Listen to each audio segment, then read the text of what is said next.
Welcome to the Monmouth County Virtual Library. Please visit monmouthcountylib.org for more information.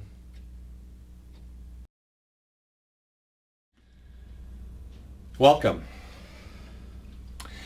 My name is Stephen Russell. I am the owner of Becoming Sound. I'm a certified yoga teacher. I'm a licensed massage therapist, and I'm a professional musician. This is yoga at the office, whatever your office is. And for a lot of us right now, it's at home. So whatever space you've created for yourself as an office for you to do work, we're going to talk about ways of incorporating yoga into the workspace. We often think that we work and be productive, and then we go home and relax. That the two aren't part of each other. But we can be productive and relaxed, incorporating methods of relaxation into being productive. The first thing we'll talk about is the space that you've created, the environment, for whatever you have capable, if it's a set-aside place or if it's in the middle of a crowded office room with hundreds of other people.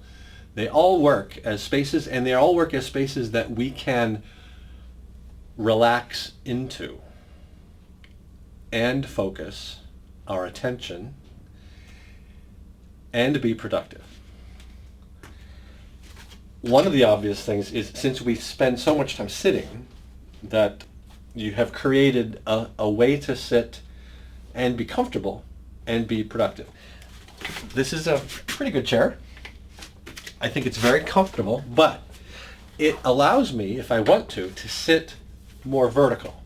The more vertical your spine is, and what I mean by not vertical would be hunched or reclined. Those are not bad things, but if you want to stay in one position for a long period of time, the more vertical the spine is, the more comfortable it will be in the long run. That at times you might want to recline, at times you might want to hunch, but the predominant form that the spine likes to be in would be more the way it is when you're standing. Sitting isn't the greatest thing to do with the body, that you're bending it at the middle. But if you're going to sit, try to keep the spine vertical for the longest periods of time. And this chair can allow that. And when I need to, I can move and relax and move about. Something you might want to consider is a pillow, so that you can make the chair more adaptable. It can make you higher up. It can help support your back in staying vertical, maybe using it completely at the back so that I can more comfortably stay vertical. So a pillow could come in handy, or sitting on top of the pillow, or putting the pillow under the knees, all wonderful things. The other thing that's great about this chair is the arms come up, and I can even be more free to move about, especially if I want to stretch, if I want to bend and do more things seated. This chair comes in very handy. The other thing that I like to do, especially while I'm at home, and a lot of this is for learning purposes rather than endurance, I have this exercise ball. And it's very difficult to stay on this ball and not be vertical. Once you start to hunch, it's really difficult to stay on it. It teaches me to use a little bit more abdominal muscle activation, more postural muscle engagement, and it's teaching me that I can comfortably sit vertical for a longer period of time than I thought I would. Even if I start to use it while I'm working, I might not want to stay on it for a long period of time, but it's teaching my body for short periods of time how to maintain a more comfortable position. More about the exercise ball later. Back to the chair.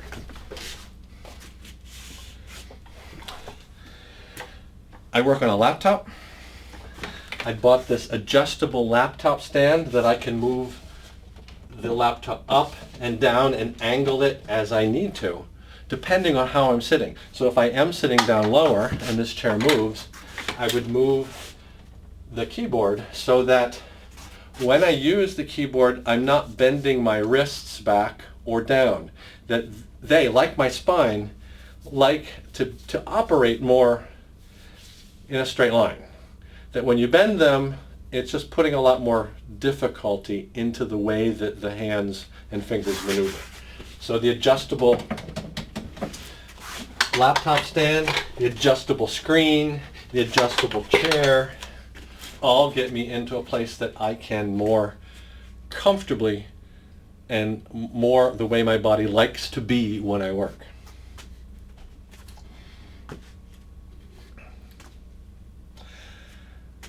I also like to put within my reach the things I'm going to need so that I don't have to come out of a comfortable position to get them. So that I don't have to reach in uncomfortable ways to get my letter opener, pens, pencil, stapler, hole punch, whatever I need, pencil sharpener, plugs, so that I can plug in and unplug things that I need to work and take with me without reaching underneath to get to them. So this on top, this outlet on top here. Another thing I like to do, if you're typing, if you're working and you need to read something else, I use a music stand that I can put up and down to whatever height I need so that I'm not bending my neck. Like my spine, like my wrists, that I need to function for most of the time with my neck in this, I'll call it extended neutral position, that I'm not moving and holding my neck and head in an uncomfortable place while I'm looking at what it is I need to look at and then back at the computer. So that's what I do with the music stand.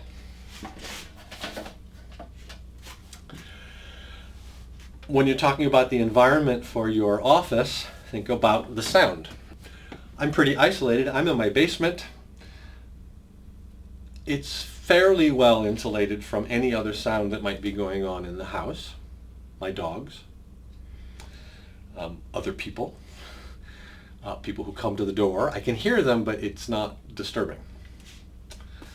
If you are in an environment that you're with a lot of distracting sounds, headphones, noise-canceling headphones, if you do need to be able to hear, take one of them off and leave one of them on or partially on so that you can still hear the sound in the room, and you can muffle a lot of the sound out.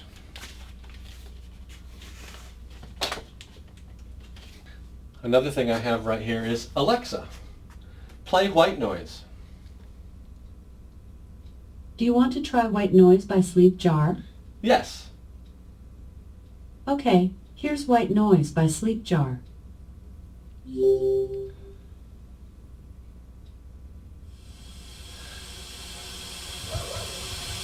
That's nice. I usually don't play music because I find music distracting because I want to pay attention to it. So I like to put on something that's not interesting to listen to, that I'm not going to be distracted by and stop working in order to listen to. So white noise can be a good thing. Alexa, stop. Or play music. If you're not distracted by music and can be productive with music on, put on music. As far as lighting, Alexa, make the lights blue. Have at it. Whatever makes you concentrate more, makes you pay attention more, and makes you more productive and more comfortable. Alexa, turn on bright. I also have this wonderful lamp. that you can angle away or toward you or onto whatever you need to put it on so that it's not in your eyes and it's on what you need it to be on or not. Wonderful light. One thing I refrain from bringing into my workspace is food and drink. I know it's important to stay hydrated, but it's too dangerous with all that's going on here to bring liquid anywhere near electronic equipment, so I keep it away. Easy to get to, but it makes me get up and get it. Getting up and getting something to drink or eat every once in a while is not a bad idea.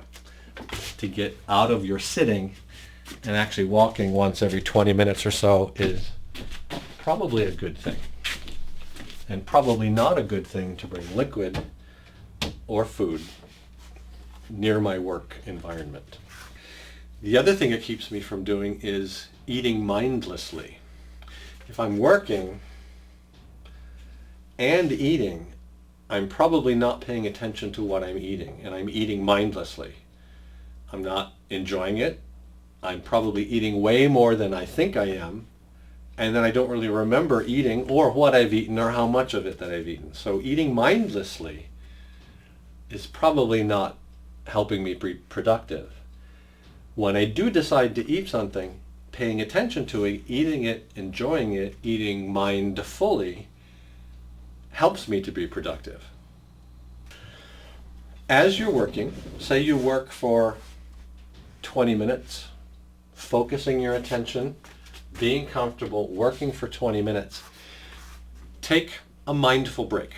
Maybe it is to go get something to eat or drink and paying attention to that and not work, or just sitting and paying attention to yourself, not working, paying attention, being mindful. It could be a breathing exercise, and you could watch my breathing exercise video using one of those breathing techniques, doing that for 1 minute, 2 minutes. But taking a mindful minute, doing something that you can pay attention to that's not work for a minute, and then going back and working for 20 more minutes. Taking a mindful minute. Some of the breathing techniques that you could do for a minute on a mindful minute would be the square breathing. And again, if you want to see more detail, see the video on breathing techniques. But that's breathing in to the count of 4, retaining the breath for the count of 4, breathing out for the count of 4, suspending the breath out for the count of 4. So square breathing. It's a cleansing breath. In through the left nostril, out the right, in the left, out the right, and maybe speeding up. The positive breath, breathing in through the right nostril for 4, holding in for 3, breathing out through the right nostril for 4, the positive breath, and doing that for a minute. Or the cooling breath, through the curled tongue, straw, breathing in, and then breathing out through the nose, and doing that for a minute. Or if you have space to stand and you're not in an environment where you will cause undue attention on yourself, distraction for others, if you can stand and do the standing breathing that involves the arms and the feet, do that for a minute. In addition to breaking and taking a mindful minute, maybe every 20 minutes, and you can take a break and take a stretching minute. You might want to stretch just sitting in the chair. And you can do this in an office with other people without really causing a big distraction for other people. Stretching the upper body. You could stretch just the arms. Take a minute, reach the arms out to the sides, up, forward, out to the sides, maybe bending, maybe reaching, maybe stretching the wrists in 2 directions, or doing circles, or stretching the triceps, or reaching behind. Always moving a safe amount, only creating sensations that are helpful and safe, perhaps a little uncomfortable, but not moving into anything dangerous or painful. So taking an upper body, maybe doing some twists while you're sitting vertical, twist around, grab a knee or the arm and twist around, look behind, and then twist the other way. If you do twist, maybe after you twist, fold forward. And then come back up. If you spend a lot of time at a computer and you do find yourself often hunched over, which would be bending the spine and upper body this way, when you take a break to stretch for a minute, try to bring the body the other way so that instead of bending this way, that you're bending this part of the spine forward and arching in the opposite direction from what I'll call a hunch. So either in the chair and just doing this for a minute, bringing the shoulder blades together, squeezing and press, using the shoulder blades to press the sternum forward. If you're lucky and you have the space,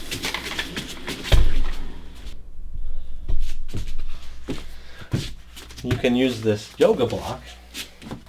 Again, you might be able to do this in an office environment with other people, but we want to bring the spine in the opposite direction that it was for a long period of time. So if you're working hunched over for 20 minutes, spend 1 minute with this block between the shoulder blades, and I'm going to let my head kind of go back,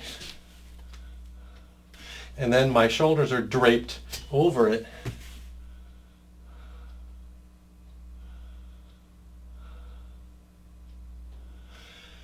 And then spend a minute doing that. You can, if block is too high, you can roll up just a little towel, and the towel will be less hot. If you do have that exercise ball, it's a great thing to just let your body drape again in the opposite direction. Notice my arms are now also going to be doing the opposite of what they were doing at the computer, and just relax this way for a minute. This part of my body that was all hunched in and closed up is now completely open. I suppose you could do this with other people around.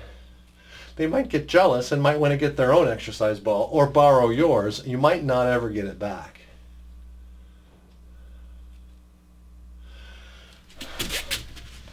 So that's the, I'll call it the stretching minute.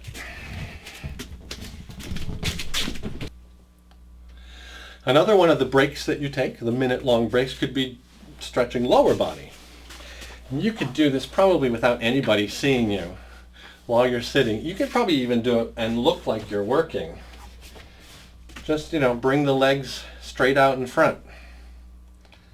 Again, they're kind of doing the opposite of what they were doing while I was working for 20 minutes. They're kind of opposite. Maybe if they're out straight, then bringing the tops of the feet toward the knees and then pointing the toes, so going back and forth. You can do that under the desk and no one would know. Feels great. Good for the ankles. Or make circles with the feet, the way we did with the wrists. Or a little bit of an exercise where you lift the legs and then it's like you do at the gym on those machines. It's also exercising all the way up into the gluteal and up into the lower back, making my lower back stretch out. I can feel the low back kind of releasing and stretching out while I do this. Little leg lifts, or maybe do just one, or maybe alternate. You can do this on a plane. I wouldn't try to do this while you're driving. I'll call this stretch the Lotus. Bringing the left ankle just above the right knee. But if I sit toward the front, and this is where these arms, getting rid of them might be a little handy. Sit so that my spine is more vertical, bring my ankle up on top of the opposite knee. Then I can use this hand to push down on this knee a little bit, and I get a stretch right in there. What I feel is a very helpful stretch. If you want to take it a little deeper, And it's okay for your knee to bring this heel up closer into the hip. You get a little bit deeper stretch in the hip and the gluteal region.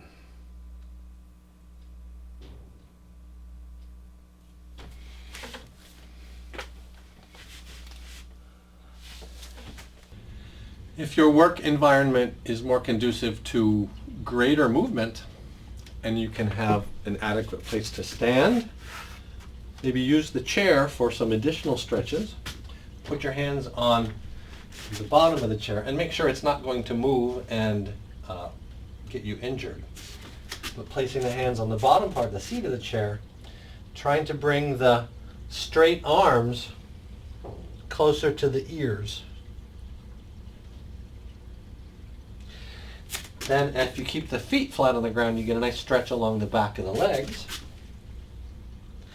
And you get a nice stretch in the back, especially if you've been hunched over typing. If the chair can be stabilized, push it up against the desk there, I'll use the chair to stretch my legs. Put one heel up,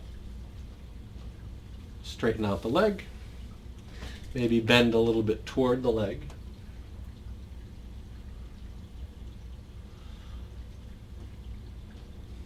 And then do the other.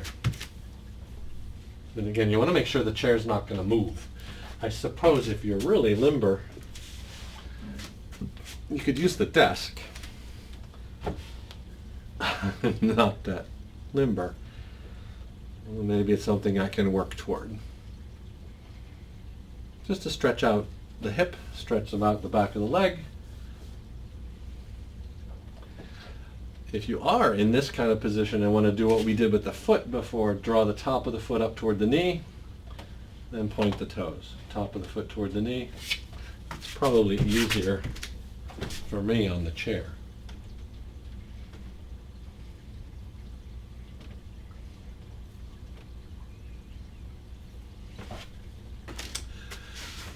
I have in another video about standing stretches, standing breathing exercise where we use the arms to inhale while the arms came overhead, exhale while the arms came to the side. Inhale, exhale. Also, bringing this part of the body up against this part of the body and kind of hanging out upside down, but keeping the chest and the belly up against the thighs, straightening out the legs just a little bit to press my tailbone up toward the ceiling, but not pulling the chest and the belly away from the thighs.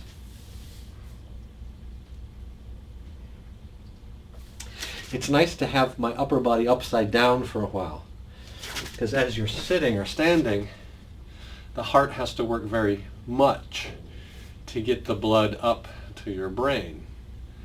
When you're upside down, the heart doesn't have to work much at all to supply the brain with blood. If you have good blood pressure, if you have high blood pressure, you might not want to bring the heart or the head beneath the heart. But if you do have good blood pressure and know that you can have your head beneath your heart for a little bit of time, 30 seconds up to a minute, all that nice upside down blood flow might have a good effect on your return to work. The other thing you can do for one of your minute breaks is take a sound break. If you do have headphones, you can do this by who, or through your headphones, just to listen to something that will take your attention and hold it for a minute. But especially if you have your own office, you're by yourself, one of these bowls, I'm going to ring it and just try to pay attention to the sound for as long as it lasts.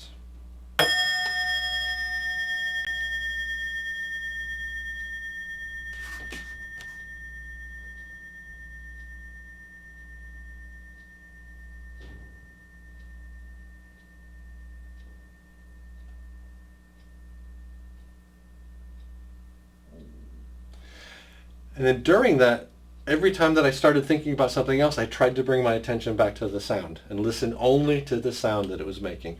And that only lasted a few seconds. So that's a sound break.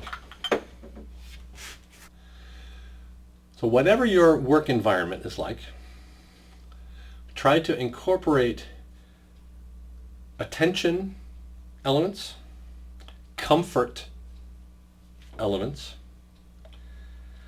I'll call them mindful elements, movement or even stretching elements, and incorporate them into the day, into your productive period, rather than saving them and trying to do them all after working for 8 hours or 4 hours or 2 hours or even 1 hour. Incorporate into that 1 hour 20 minutes of working and 1 minute of one of these other things, the breathing, the stretching, the moving, the sound,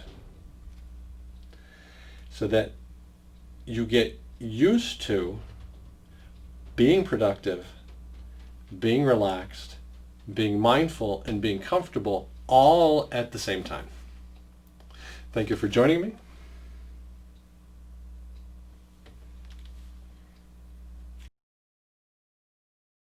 Thank you for attending this program in the Monmouth County Virtual Library. Please visit monmouthcountylib.org for more information and to sign up for the e-newsletter to stay current on all of the Monmouth County Virtual Library programs.